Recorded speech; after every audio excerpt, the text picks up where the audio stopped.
Bonjour à tous, j'espère que vous prenez bien soin de vous, que malgré ce déconfinement, vous êtes toujours très prudents. Je voudrais vous parler aujourd'hui des conséquences probables du déconfinement ou plutôt du confinement de cette période où nous avons été privés de conditions normales pour travailler. Et cette analyse est croisée entre ce que nous disent des spécialistes de la microéconomie, mais également d'interviews que j'ai eues avec mes clients, mes principaux clients.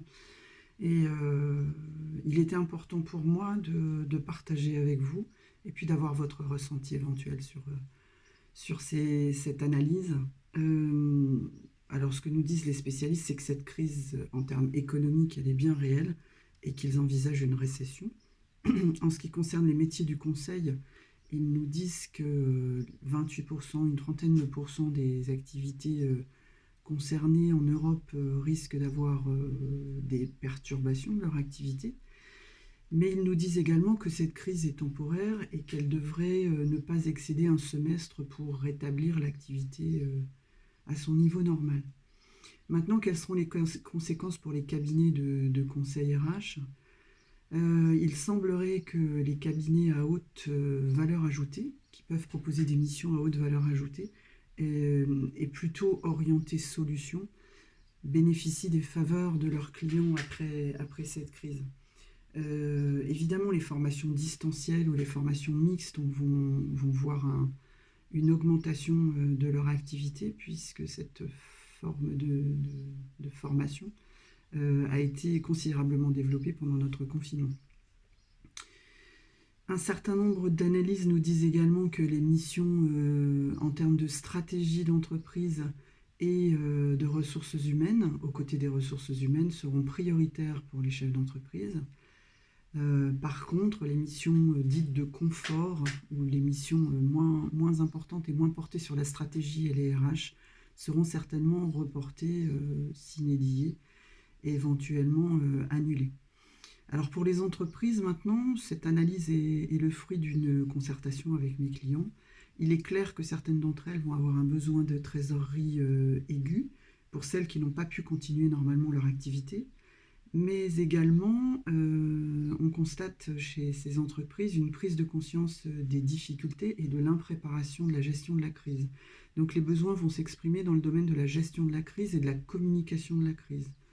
En effet, un certain nombre de structures dans mon entourage qui ont peu géré ou mal géré la communication de crise ont pu constater que la communication était appropriée par d'autres. Par exemple, les syndicats se sont beaucoup mobilisés sur la communication de crise dans les entreprises où les dirigeants communiquaient peu ou insuffisamment.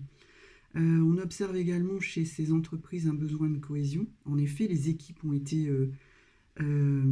ont bénéficié de traitements différenciés. Dans les équipes, certaines ont été mises en chômage partiel, d'autres parties des équipes ont été en télétravail et en travail, et puis certaines ont été complètement en télétravail. Donc cette différence de traitement dans les équipes va créer un déficit de cohésion. Et puis, il y a un certain nombre d'entreprises dans lesquelles les pratiques ont été modifiées. Et dans ces entreprises, les dirigeants souhaitent faire une évaluation des pratiques pour pouvoir garder les anciennes pratiques qui sont toujours d'actualité et qui sont toujours pertinentes, et pouvoir intégrer, pérenniser des pratiques qui sont apparues pendant le confinement.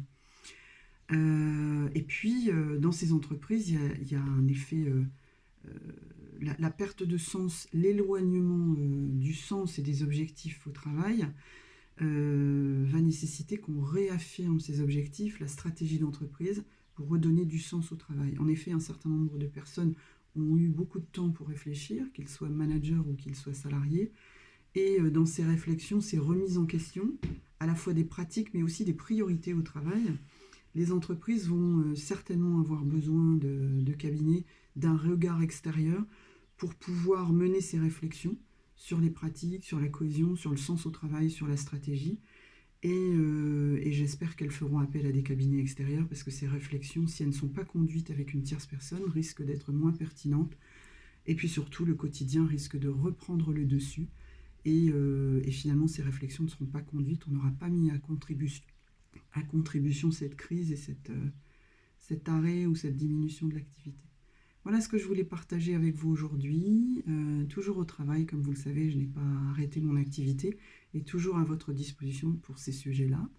Et je vous souhaite une belle fin de journée et je vous demande s'il vous plaît de continuer à prendre bien soin de vous. À bientôt.